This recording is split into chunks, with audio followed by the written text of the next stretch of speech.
Este es el resumen semanal de la lección de la escuela sabática para adultos. Estamos en el segundo trimestre del año 2025. La lección para esta semana es la número 7, Fundamentos de la Profecía. Para memorizar. Después oí la voz del Señor que dijo: ¿A quién enviaré? ¿Quién irá de parte nuestra? Entonces respondí: Aquí estoy, envíame a mí. Isaías capítulo 6, versículo 8. La lección de esta semana nos adentra más en la visión de la sala del trono y considera cómo se relaciona la humanidad con un Dios santo, y cómo el sacrificio de Cristo nos restaura y nos acerca al trono. Punto número 1. Aquí estoy. Envíame a mí. La Biblia y los escritos del Espíritu de Profecía nos muestran en varias ocasiones visiones en las que se nos ha mostrado los tronos del Eterno. Sí, los tronos del Eterno, porque como veremos, Dios tiene varios tronos. Unos son movibles y otros son estacionarios. Veamos cómo lo presenta Isaías en el capítulo número 6, versículos 1 al 4. En el año que murió el rey Usías, vi yo al Señor sentado sobre un trono alto y sublime, y sus faldas llenaban el templo. Por encima de él había serafines, cada uno tenía 6 alas, con 2 cubrían sus rostros, con 2 cubrían sus pies, y con 2 volaban. El uno al otro daban voces diciendo: Santo, Santo, Santo, eterno Dios de los ejércitos, toda la tierra está llena de su gloria. Y los quiciales de las puertas se estremecieron con la voz del que clamaba, y la casa se llenó de humo. Primer punto en detalle de esta lectura. Dice el versículo 1 que sus faldas llenaban el templo. La palabra falda, al revisar en la versión inglesa King James, dice train, o sea, un tren, que puede también traducirse como un séquito. Como vemos, esto denota que este trono es uno movible, en el cual viaja Dios, y en especial el Padre. También vemos que tenía serafines que estaban encima del trono, y que estos serafines tenían 6 alas. Todos estos detalles muestran que es un trono muy diferente a otros que vamos a ver más adelante. Pero la pregunta es: ¿cuál es el propósito de Dios al mostrarle esta visión a Isaías?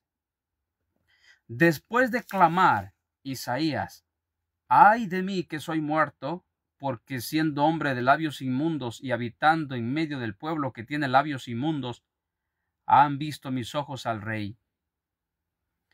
Ahora, Dios pregunta: ¿a quién enviaré y quién irá por nosotros?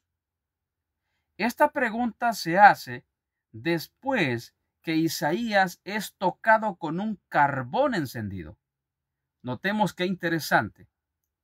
El carbón sirve para purificar a aquel que es tocado. En el libro Obreros Evangélicos, en la página 23, dice: el carbón encendido simboliza la purificación y representa también la potencia de los esfuerzos de los verdaderos siervos de Dios. Ante la pregunta: ¿quién irá por nosotros? el profeta contesta: respondí yo, heme aquí, envíame a mí. La pregunta es, ¿a dónde debía ser enviado el profeta? Dice el verso 9. Dijo: anda y di a este pueblo, al pueblo de Israel, o sea, su iglesia: oíd bien y no entendáis. Ved por cierto, mas no comprendáis. Ahora, el verso 10 muestra más detalles, que está hablando al pueblo de Dios, no al mundo, sino a su iglesia. Verso 10. Engruesa el corazón de este pueblo y agrava sus oídos, ciega sus ojos para que no vea con sus oídos, no oiga con sus oídos, ni su corazón entienda, ni se convierta y haya para él sanidad. O como dicen otras versiones, salvación. Sí, este era el propósito de Dios al mostrar esta visión: enviar al profeta con un mensaje a la iglesia de Dios. Punto número 2. Los dos querubines. Aquí hace referencia al libro del Génesis, donde en el capítulo 3, versículos 22 al 24, vemos una escena muy parecida al trono de Dios y muy parecida a lo que había en el santuario, en el lugar santísimo. Recordarán que en el lugar santísimo estaba el arca del pacto, cuya tapa tenía dos querubines que juntaban sus alas el uno a la otra, y en medio de los querubines la luz de la gloria de Dios, llamada Shekinah. Capítulo 3 del Génesis, versículo 24 dice: echó pues fuera al hombre y puso al oriente del huerto de Edén querubines y una espada encendida que se revolvía por todos lados para guardar el camino del árbol de la vida. Ahí estaban dos querubines y una espada encendida que se revolvía. La palabra puso, que se encuentra aquí, en hebreo es la palabra shakan, de donde se deriva la palabra Shekinah, o sea, la presencia de Dios. Es decir, la presencia de Dios estaba allí en el huerto del Edén, en la entrada. Y de acuerdo con la inspiración en Patriarcas y Profetas, en la página 41, dice de la siguiente manera: en la puerta del paraíso, custodiada por querubines, se revelaba la gloria divina. Allí iban Adán y sus hijos a adorar a Dios. Allí renovaban sus votos de obediencia a aquella ley cuya transgresión los había arrojado del Edén. Pero en la restitución final, cuando haya un cielo nuevo y una tierra nueva, será restaurado y más gloriosamente embellecido que al principio. Patriarcas y Profetas, en la página 41. Pasemos ahora entonces al punto número 3. Como carbones encendidos. Y ahora nos adentramos en el estudio del capítulo 1 de Ezequiel. Una visión que termina con el capítulo número 10. Y aquí vemos un trono también que viene desde el cielo, específicamente del lado del norte, a la tierra. Veamos un poco la descripción de este trono. Capítulo 1, versículos 4 en adelante. Y miré, y he aquí venía del norte un viento tempestuoso y una gran nube con un fuego envolvente, y alrededor de un resplandor, y en medio del fuego algo que parecía como bronce refulgente. Y en medio de ella la figura de 4 seres vivientes. Y esta era la apariencia. Había en ellos semejanza de hombre. Cada uno tenía 4 caras y 4 alas. Versículo 10. El aspecto de sus caras era cara de hombre y cara de león al lado derecho de los 4, cara de buey a la izquierda de los 4. Asimismo había en los 4 cara de águila. Esta descripción es muy parecida al trono que tenemos o que aparece en Apocalipsis capítulo 4. Y por referirse al mismo evento, como veremos, es el juicio de Dios, solo que en el caso de Apocalipsis 4 nos está presentando la escena del juicio investigador de los muertos. Pero Ezequiel capítulo 1 al 10, todos esos 10 capítulos, nos está presentando el juicio para los vivos en la iglesia. Volvamos al capítulo 1, versículo número 26.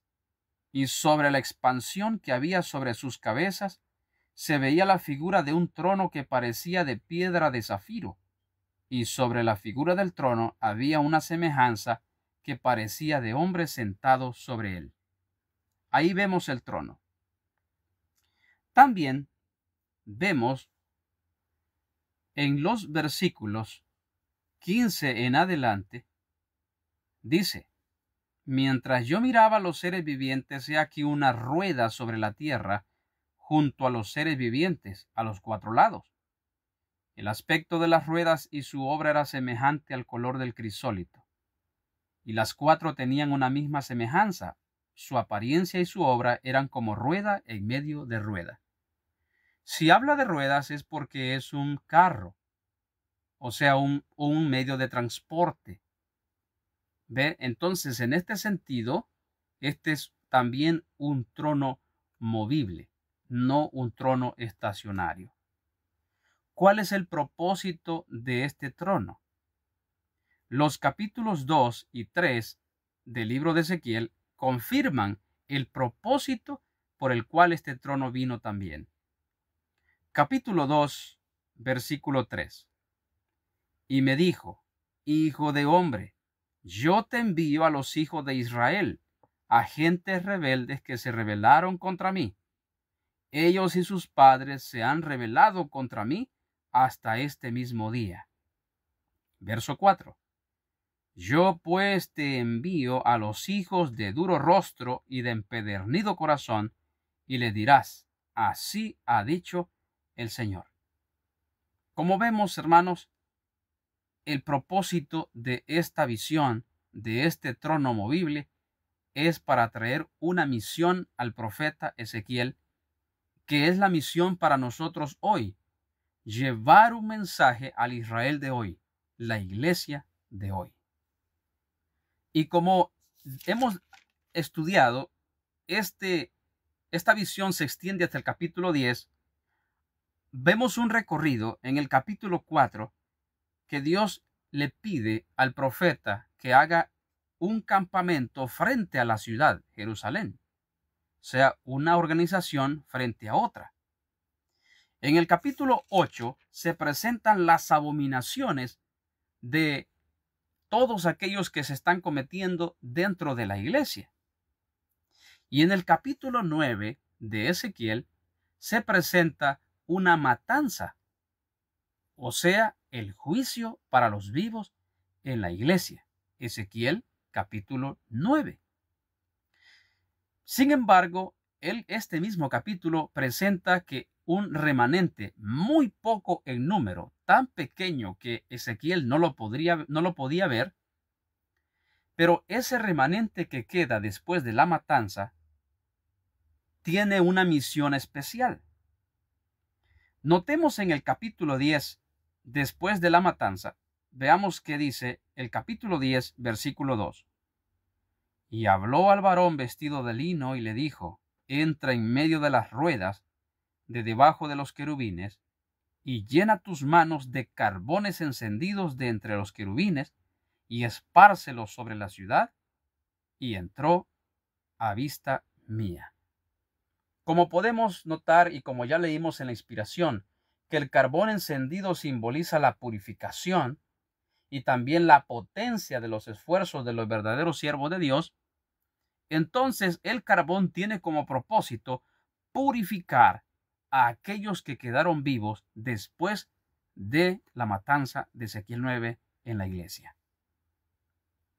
Ahora bien, es hasta el capítulo 10, en los versos 19 y 20, que se menciona que aquellos seres vivientes eran querubines.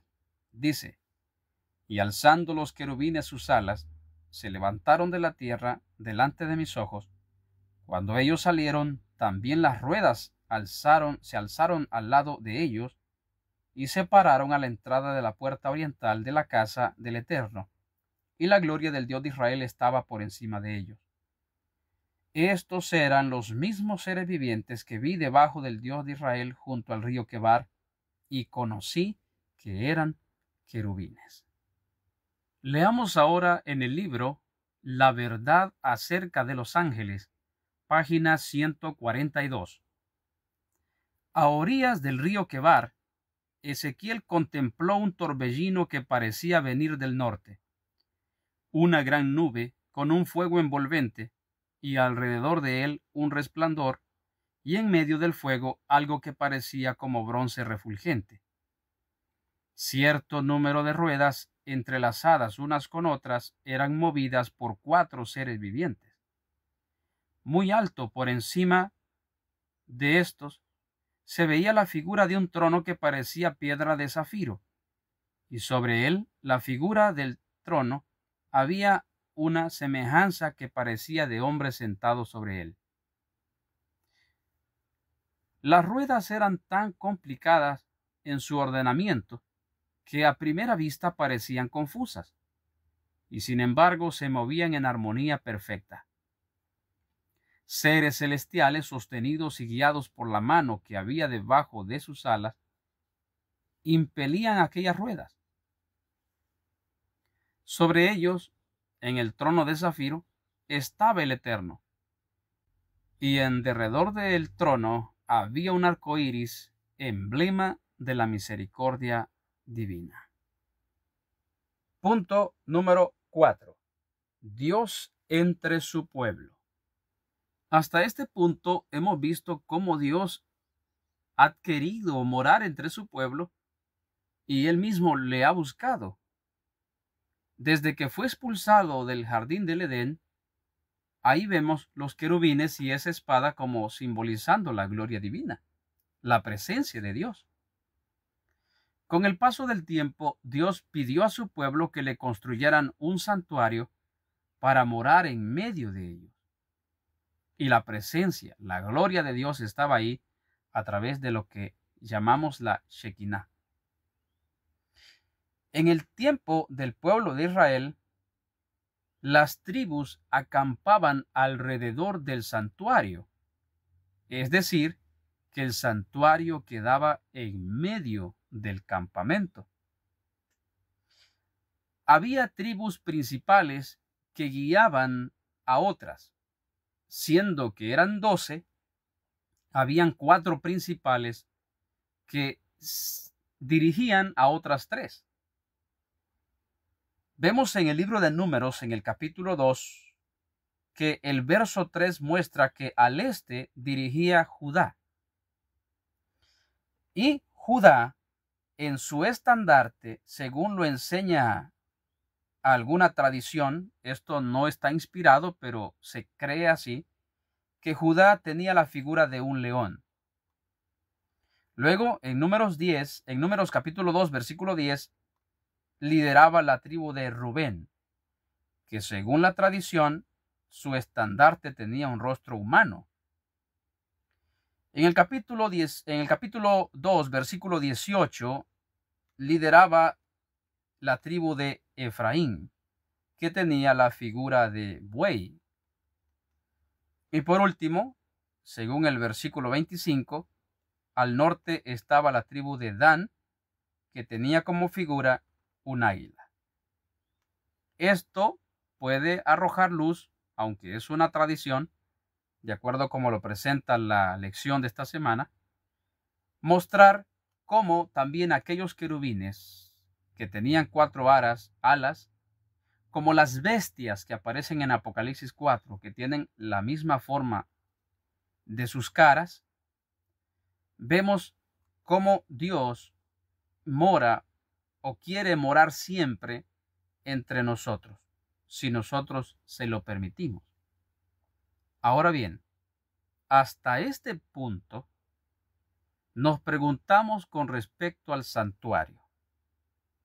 Cuando vamos al libro del Apocalipsis, vemos que la Nueva Jerusalén tendrá también 4 lados y que en cada lado habrá 3 puertas. Es decir, una puerta para cada tribu. 4 por 3, 12. Sin embargo, es el capítulo 21 del Apocalipsis, en el verso 22, que dice: y no vi en ella templo, porque el Señor Dios Todopoderoso es el templo de ella y del Cordero. La palabra templo es lo mismo que decir santuario. Es decir, en la tierra nueva, dentro de la santa ciudad, en ninguna parte va a haber un santuario como tal. ¿Por qué? Porque el santuario vino a la existencia solamente para que sirviese como propiciación para perdonar los pecados, para purificar al pecador, para purificar al pueblo de Dios. Una vez que el pecado sea erradicado, entonces no habrá necesidad de más santuario o templo, porque Dios mismo estará con su pueblo. Vamos ahora al punto número 5 y último de la lección: la caída de Lucifer. Es Ezequiel 28 y también Isaías capítulo 14 que hablan de la caída de Lucifer. Ya hemos leído por varias ocasiones que lo que provocó la caída de Lucifer fue el hecho de que se enorgulleció, se enalteció su corazón y quiso llegar a ser semejante a Dios, pero no semejante a Dios en carácter, sino llegar a tener la gloria de Dios, porque él quería un puesto y quería que se le reconociera, que se le adorara a él. Ya la escritura muestra que realmente Lucifer era un reflejo de la gloria de Dios. Había sido hecho, creado de una manera majestuosa. No necesitaba más que irradiar la gloria de Dios y darle gloria a él. Esto es interesante. ¿Por qué?